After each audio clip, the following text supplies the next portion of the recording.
Mario Dumont. Une feuille de route impressionnante.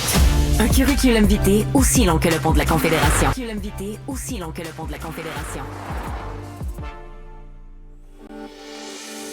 Donc oui, nous sommes des cancres en matière de sobriété énergétique. Parole de Pierre Fitzgibbon. Les Québécois vont devoir consommer moins d'électricité dans des périodes judicieuses pour réussir la transition énergétique. Alors, Mario, on nageait dans les surplus. Nous voici confrontés au défi de sauver l'électricité pour décarboner et les ambitions d'Hydro-Québec sont énormes.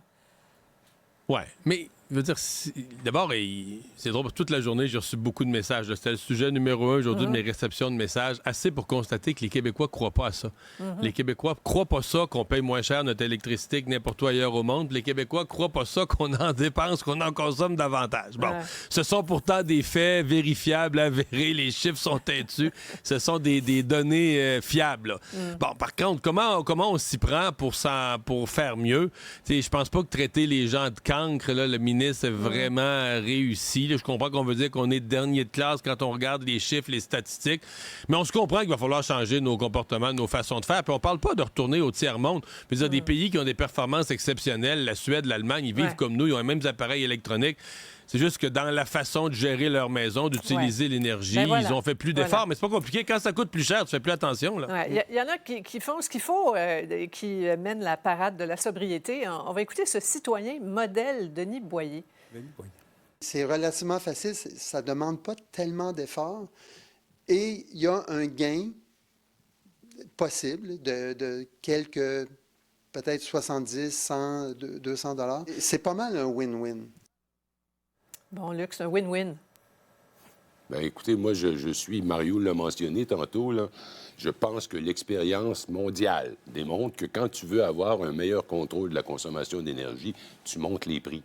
Puis personne ne veut le faire, parce que dans le monde politique, c'est pas faisable. Mario le disait, on est parmi ceux qui payent le moins, sinon celui qui paye le moins au monde. Il faudrait le monter, puis à mesure que tu vas le monter, tu vas voir si les gens ont de l'imagination pour réduire leur facture d'électricité. Tant qu'on va continuer dans ce demi-monde, là, où on dit, non, c'est juste parce que vous n'êtes pas fin, vous êtes des cancres. Non, les gens pensent pas comme ça, ils sont pas en train de penser à leur électricité, mais ils pensent à leur facture, par exemple. Oui, bien, justement, on voit les trucs là, pour économiser de l'électricité. C'est quand même, Paul, tout un changement de paradigme pour les Québécois.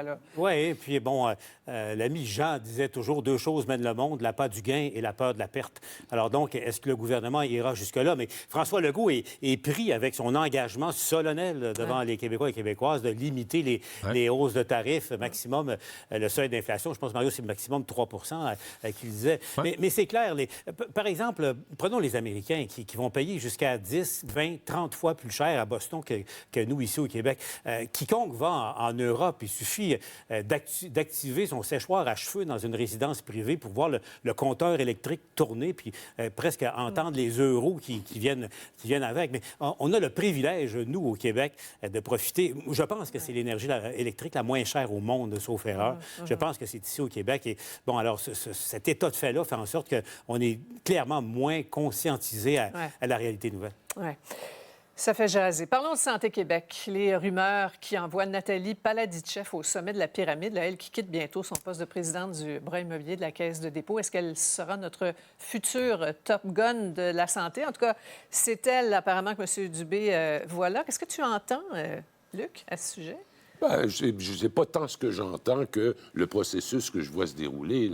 Ils ont dû entendre beaucoup lire beaucoup de CV, discuter avec des gens, mais j'ai l'impression que M. Dubé avait déjà une idée de fait. Et en passant, il n'y a rien de mal là-dedans. Là. C'est lui le ministre, puis s'il trouve que c'est la personne qu'il faut, bien, qu'il aille de l'avant. Et elle n'a même pas appliqué, hein? C'est ça qu'Alain Laforêt s'est fait confirmer. Elle n'a pas postulé pour le travail, là, parce que le ministre avait un appel aux candidatures, mais parallèlement aussi a demandé à des chasseurs de tête d'entreprendre des contacts avec des gens d'autres niveaux. Là. Et puis donc, il y avait comme deux voies parallèles là, pour désigner le prochain pape ou probablement la prochaine papesse. La prochaine papesse. Oui, pour un salaire de quoi? 652 000 annuellement avec Bonny. Il y a aussi le futur CA à nommer, là, 12 postes. Et tout ce beau monde-là sera nommé là, cet été. C'est ce qu'on comprend, là, Mario. Même avant. Oui, parce qu'on veut être opérationnel le plus rapidement possible. Mais par contre, dans ce cas-ci, elle, moi, je pense que c'est comme si le processus, elle, c'est la candidate depuis des semaines, même une couple de mois, là, Ouais. que son nom Longtemps. circule. Ouais. C'est la candidate idéale que le ministre Dubé s'est mis en tête. C'est ça. Je pense quand même que le processus est sérieux. C'est comme si tous les autres candidats ont à dépasser une certaine barre, là, ont à impressionner au point de convaincre le ministre d'abandonner sa vedette pour aller vers un autre, ce qui n'est pas impossible. On a déjà vu ça dans les processus de sélection, là, quelqu'un impressionné à tel point de faire changer le candidat initial. Ouais. Par contre, ça, c'est une candidate qui arrive de l'extérieur du réseau de la santé. Ce qui, si c'était elle, ça voudrait dire, ce que nous a dit déjà Christian Dubé, il a dit, si on a une personne de l'extérieur qui arrive comme PDG, il faudra que dans ses VP, dans ses gens autour, là, on aille chercher des gens qui connaissent bien le réseau. Ouais, c'est ça. En tout cas, ça va être très, très intéressant à suivre. Merci beaucoup à vous trois. Et Luc, on se retrouve demain. Hein?